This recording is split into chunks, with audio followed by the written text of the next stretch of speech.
आइए मेरे दोस्तों, आपका स्वागत है हमारे YouTube चैनल पर। सभी के मंगल की कामना करते हुए आइए श्रवण करते हैं महापुरुषों के श्रीमुख से ईशावास्य उपनिषद जो चल रहा है। ये 9वां मंत्र है, पर इस पर जो भगवान भाष्यकार जी ने लिखा है पहले, उस पर अवतरणिका, उस पर व्याख्या अच्छी है, आप श्रवण कीजिए। सभी के मंगल की कामना करते हुए पुनः पुनः आइए हम सब श्रवण करते हैं मिलकर।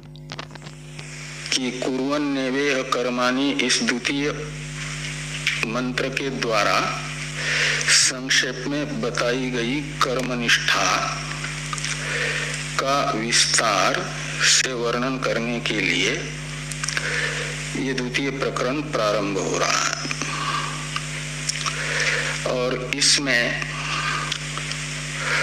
उपनिषद के अनुबंध चतुष्टय में मुख्य रूप से तो फल बताया गया है मोक्ष। वेदांत का जो अनुबंध चतुष्टय है, अनुबंध चतुष्टय क्या होता है? अधिकारी, विषय, संबंध और प्रयोजन। तो इसमें प्रयोजन क्या है उपनिषदों का, यानी वेदांत का प्रयोजन क्या है? मोक्ष है ना। मोक्ष ये फल है, समूल बंध की निवृत्ति रूप मोक्ष, ये है वेदांत का प्रयोजन। और ये विद्यांत कुर्वन्नेवेह कर्माणि जिजी विशेष शतम समाह, ये सूत्रात्मक मंत्र और इसका स्पष्टीकरणात्मक व्याख्यान रूप अनंतम प्रविशन्ति, इस 9 मंत्र से लेकर के अंतिम मंत्र तक का प्रकरण, ये उपनिषद है कि नहीं? तो इसका फल क्या होगा? ये भी उपनिषद के अंदर आए हुए मंत्र होने से उपनिषद ही है। जैसे गीता के अंदर आया हुआ सर्वस्य चाहं हृदि सन्निविष्ट, ये श्लोक भी गीता है। ऐसे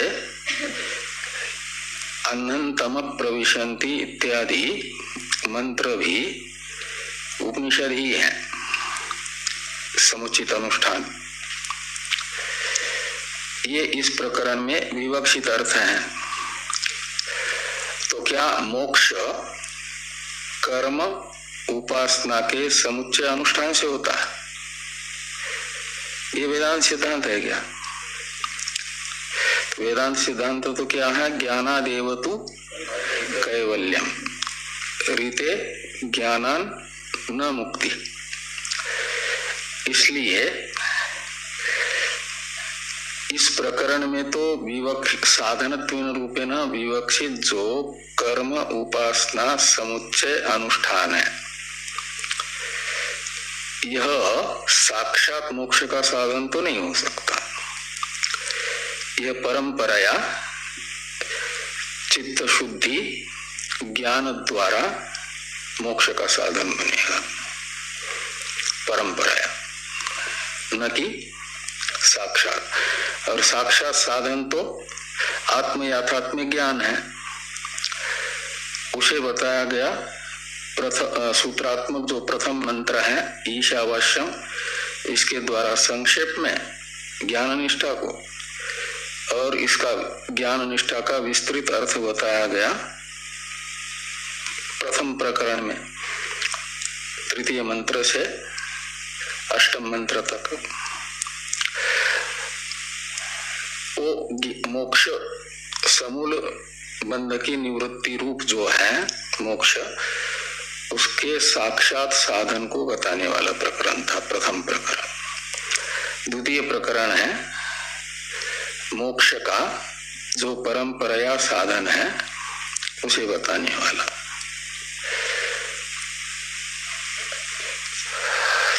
तो अनंतम प्रविशन्ति ये अविद्याम उपासते ततो भूय ईवते तमु ये विद्याम उपासते। ये विद्यायाम रताः इत्यादि जो मंत्र हैं, इनमें विद्या शब्द से ग्राह्य आत्म याथात्म्य ज्ञान है।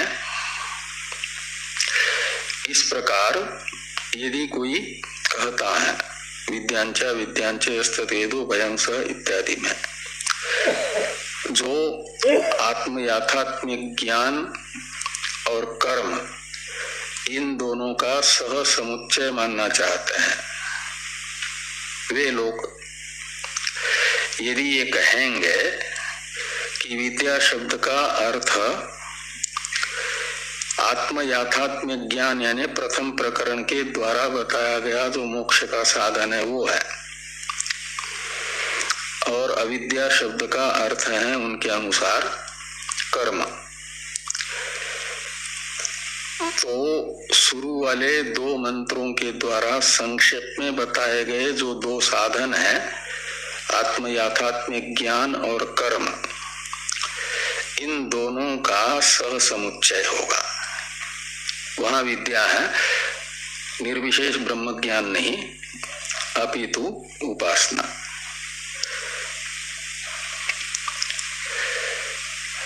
और तयोर ज्ञान कर्मणोः इह एकैक अनुष्ठान निंदा समुच्चिचिसया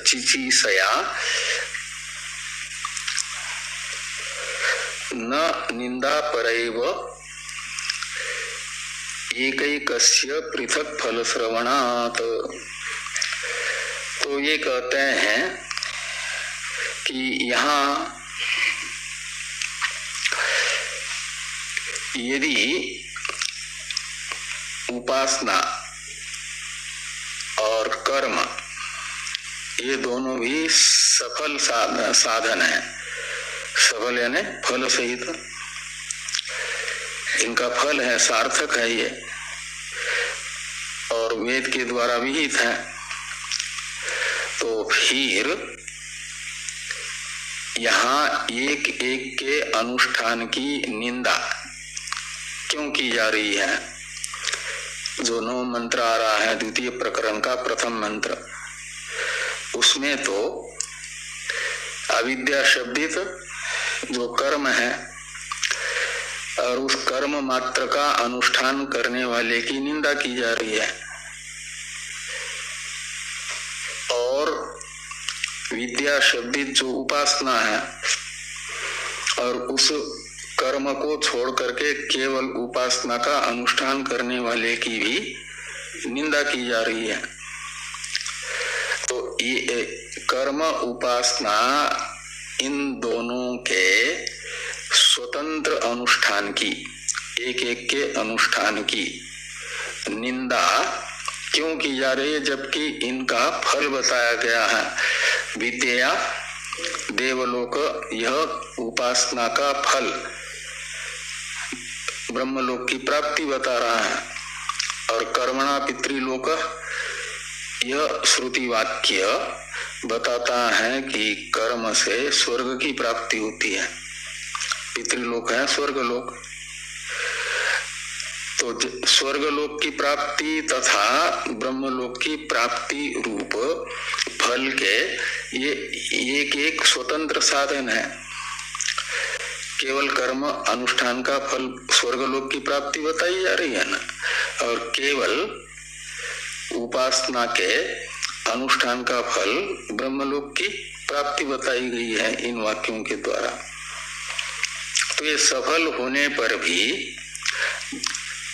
इनकी निंदा क्यों की जा रही है? निंदा तो होती है उस साधन की जिस साधन से शास्त्र अपने अधिकारी को हटाना चाहता है, निवृत्त करना चाहता है। जैसे हिंसा से शास्त्र निवृत्त करना चाहता है, मां हिंसा सर्वभूतानि इत्यादि वाक्य कहता है किसी की हिंसा मत करो, का मतलब हिंसा रूप कर्म में मत प्रवृत्त हो जाओ। क्यों? तो हिंसा का फल अनर्थ की प्राप्ति है, नरक आदि की प्राप्ति है। तो नरक आदि की प्राप्ति रूप फल हिंसादि निषिद्ध कर्म का बता करके उससे अपने अधिकारी को निवृत्त करता है शास्त्र। तो उसी साधन का अनर्थ रूप फल शास्त्र बताता है, जिस साधन से हटाना चाहता है अपने अधिकारी को, प्रवृत्त नहीं होने देना चाहता जिस साधन में, उसकी निंदा करता है। और यहाँ तो एक एक की का फल भी बताया है। और जो लोग चाहते हैं, कौन नहीं चाहता स्वर्ग जाना, कौन नहीं चाहता ब्रह्म लोक जाना।